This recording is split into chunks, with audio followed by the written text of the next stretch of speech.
Hi everyone, I'm just going to go through two different methods to get this high poly mesh, which I'll just turn on statistics and show you that it's got about 700,000 faces. So it's a pretty dense mesh that I sculpted, and just make it into a low poly mesh. This is the first video I'll be doing, and then the second video I'll be doing is showing you how to convert it into a normal map from using the multi-resolution modifier. But first things first, I'm going to show you how to convert it to a low poly. So there's two methods that I really like, watching other people do their versions. One is instant mesh, so I'll just export this first as an OBJ. Just put that selection only and export that. Shouldn't take too long. You can use an add-on in Blender called Instant Mesh, I think. Once it loads, I'll show you. I generally use the program itself because it gives you this brush icon to then sort of determine where the curve should be. So it gives you a more accurate mesh. But if you look in the preferences, I've got the add-on, so it's called Instant Mesh Remesh, so I'll provide the link to that as well. But so what I normally do is I open up instant meshes and then open up the mesh, in this case dwarf OBJ. Shouldn't take too long, and so we pretty much just solve it. We play around with this on the left, this target vertex count, and we just lower that down to 1k, so 1000 polys roughly. Hit solve and you should see it basically like that. Gives you these colorful lines. Now with this little brush icon, you can sort of just drag out a line and show where the line should be facing, so it sort of just recalculates, and then you'll see that there's a new solve. So you just add lines to pretty much just where you think the mesh should basically run. So I'm just going to do it up where the forehead of the wrinkles, around the eyebrows.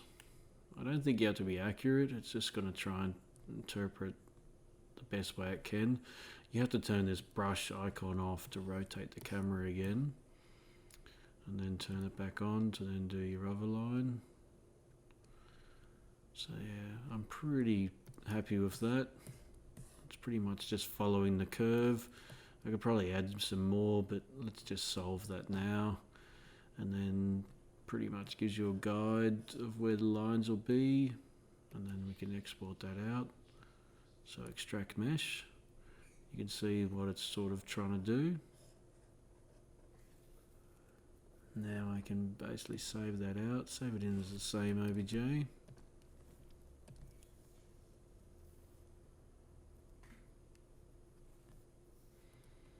And then go back in and import it.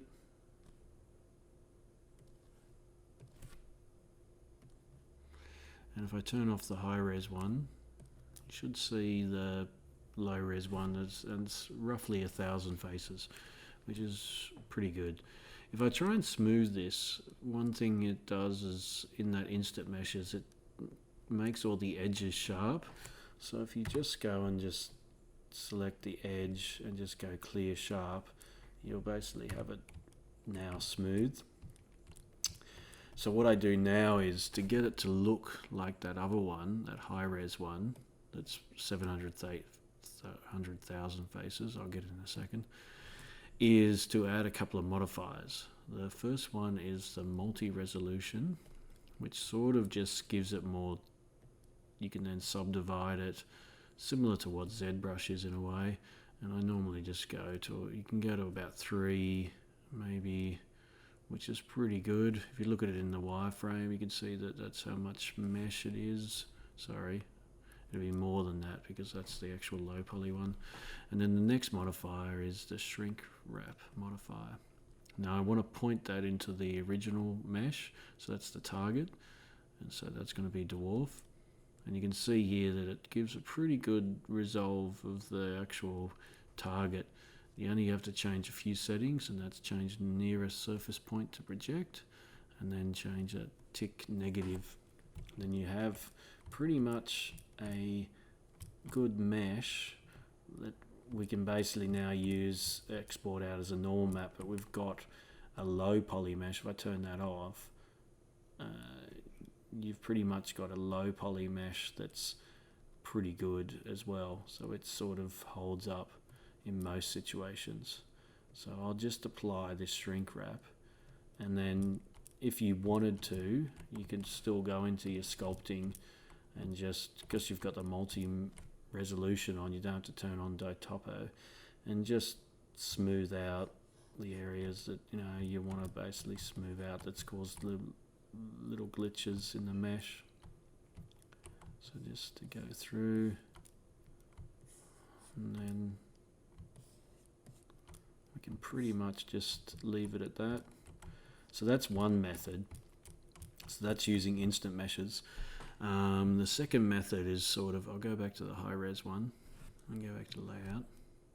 The second method uses an add-on called speed retopo. So you can see it here in the preferences.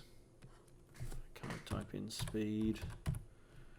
It's sort of that add-on. I'll provide these both, the instant meshes add-on and the speed retopo, just a few links. It's a really good one. I've put it to change the panel category to tool, so you'll find it in the tool section. So if I hit N, you'll see it in the tool is this start retopo. So if I've got my high res mesh selected and I just hit start retopo, I can now hit the D key and I can sort of just work out where my mesh is going to be. So if I wanted to do this cheek, I can just draw a line with the D and just left click and just draw it under. If I want to erase a line, I just hold down D and just right click, and then I'll just erase it. So D, hold down, click, and then I've got a Wacom pen, but pretty much just with the mouse left. And then on the right, you can see just add B surface. So you just tick that, and you can see that these add-ons are already in with this plugin, and it sort of mirrors automatically, and it sort of gives a shrink wrap. So you can sort of just modify it if you want later on. And then if you want to add more, you just hit the D and just add more. It's a pretty quick way to do mesh. So just add B surface. If you want to join them up, obviously if I just hit that, I can just hit F and then F and join them up. But if I wanted to do it on this, go back in, do a D and another D, hit this and this, hold down shift, and then add B surface, and it'll add that to that surface. So it's pretty quick to basically just give you a mesh that sort of follows the contours of the high res mesh. I'll delete that guy. I've got a one here that I've got basically. So if I turn off this high res one now, you can see that it's up to about 460 polys. So I've sort of can just apply all these modifiers, change this red surface now, just remove that and just add a new one, and then just smooth that. Now it'll still have the wireframe, so if you go to this little orange square in the side panel, you can just go to viewport display, because that's one of the things that it turns on, and just turn on turn off wireframe and in front and all edges. So it basically just the shadow is all it needs. So you can see here that it's got 466 faces. So you can do the same modifiers. You can just add a multi-resolution and just subdivide that as well, and then add another shrink wrap modifier and apply that to the high res mesh, and there you have this. You got to change those settings again in the shrink wrapped and project and negative, and you've pretty much got a similar mesh, but just using two different methods. So one is the instant meshes and the other one is the speed retopo. So they're both good. I use both depending on what I need to do. If I wanted to basically animate this, I would use speed retopo, because I can basically follow the contours a bit better.